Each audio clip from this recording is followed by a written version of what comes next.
Et salut à tous, bienvenue sur l'Initial Location. Alors aujourd'hui, on va parler, est-ce qu'il faut avoir un mentor, oui ou non?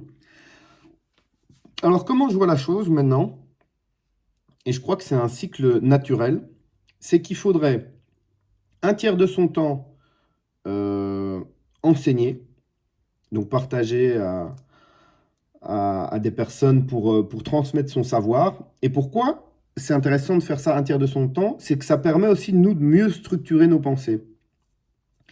Et le fait, en fait, je prends un exemple, par exemple, d'être enseignant et que enseignant et pas recevoir des informations, si ça va à 100% que dans un sens, je suis pas sûr que c'est très bénéfique, en fait, pour la personne. Mettez-moi en commentaire si vous êtes enseignant depuis 40 ans, comment est-ce que vous vivez ce côté-là qui est à sens unique. Euh, donc moi, comme exemple, bah, j'ai 2 enfants, je commence aussi à leur transmettre des valeurs, des choses utiles dans leur vie. Et, Et ça m'aide aussi à repenser à mes basiques, on va dire. Donc ça, c'était le premier point.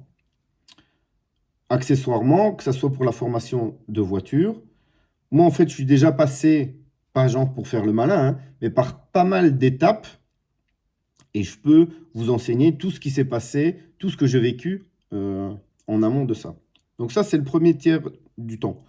Deuxième, enfin non, ouais, deuxième tiers, c'est ça, du temps, c'est dans l'exécution et la mise en pratique de tout ça.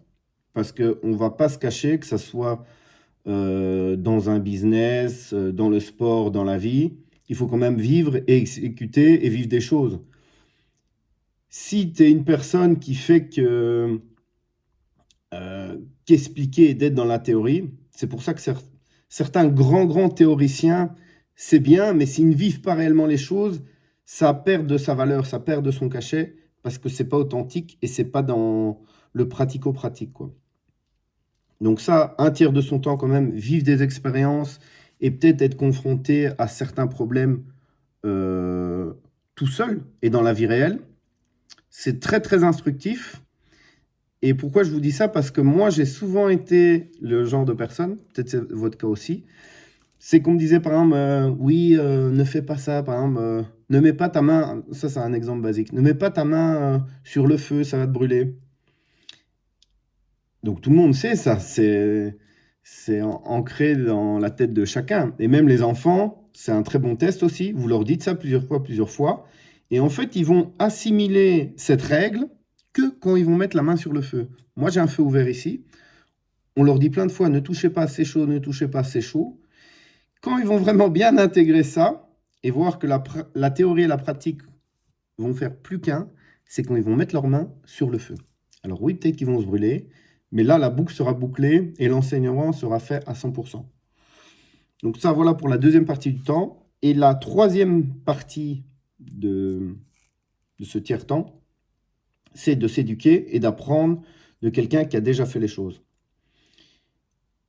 Et je vois ça un peu comme le cercle de la vie, qu'on est au début enfant, on a ses parents qui nous éduquent, et puis après on est parents, on doit toujours recevoir des informations par les plus vieux et les plus anciens qui sont très intéressants en termes d'expérience et éduquer nos enfants.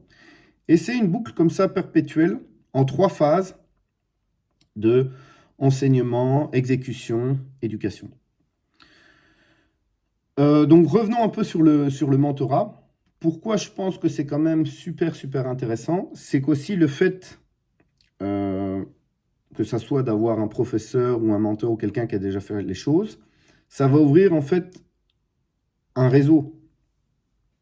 Donc, exemple typique, à l'école, moi j'ai étudié l'électronique, eh ben, en fait, quand tu étudiais l'électronique, il y avait pas mal de profs qui avaient des connaissances d'un tel ou d'un tel qui travaillait déjà dans des sociétés. Et donc directement, ils pouvaient vous fournir un travail ou vous mettre en contact avec des gens qui travaillent là-dedans. Et ça, c'est inné en fait. On entend aussi souvent que oui, dans les grandes écoles où ils se partagent et ils se donnent les postes entre eux. Ben oui, en fait, parce qu'ils font partie d'une communauté. Et je crois qu'à tous les échelons, ça existe ça. À tout, c'est dans la nature humaine, c'est comme ça. Si vous n'êtes pas d'accord, je suis prêt à entendre votre contre-argumentation. Et c'est pour ça que je pense pas non plus que ce soit quelque chose machiavélique et d'organisé à l'avance, mais c'est juste comme ça en fait. C'est les rapports humains qui sont faits comme ça. Ensuite, par rapport au prix et à l'énergie, que ce soit pour l'enseignement ou les coachings en ligne qu'on voit. Est-ce que c'est cher? Est-ce que c'est pas cher? De nouveau, par rapport au prix et à la valeur, il faut voir ça comme de l'énergie potentielle. Si vous dépensez 1000 euros dans un coaching ou dans une formation, par exemple, en couture, où vous apprenez un nouveau métier, vous payez ça. Vous êtes formé, et puis vous ne faites plus rien, vous décidez de changer de voie. Ben oui, clairement, en fait, cet argent-là a été gaspillé, parce qu'elle ne permet pas, après, à la suite, de développer tout ça.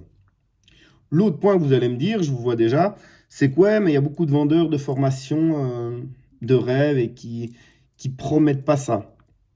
En fait, je pense que personne, je dis bien personne, peut assurer à 100%, si je dis fais ça, fais ci, mets ça en place, va y arriver à 100%. Pourquoi? Parce que tout le monde est différent et ça serait trop facile en fait. Parce que si quelqu'un aurait trouvé le cheat code dans la vie, eh ben, en fait, il lui suffirait de copier ça ou faire une formation et dire, bah, écoutez, voilà, vous suivez tout ça, ça coûte 10 000 euros et puis vous êtes millionnaire. Et tout le monde reproduit ça et tout le monde devient millionnaire comme ça. Non, il y a des facteurs externes. Donc de nouveau, est-ce que ça les vaut ou pas? Moi, en tout cas, j'estime que si vous prenez ma formation, la formation de base, là, c'est remboursé en un mois, même pas. Pour certains, en une semaine, le prix sera remboursé. Donc, de nouveau, en termes d'énergie potentielle, le tarif par rapport à ça, et ça, je l'avais dit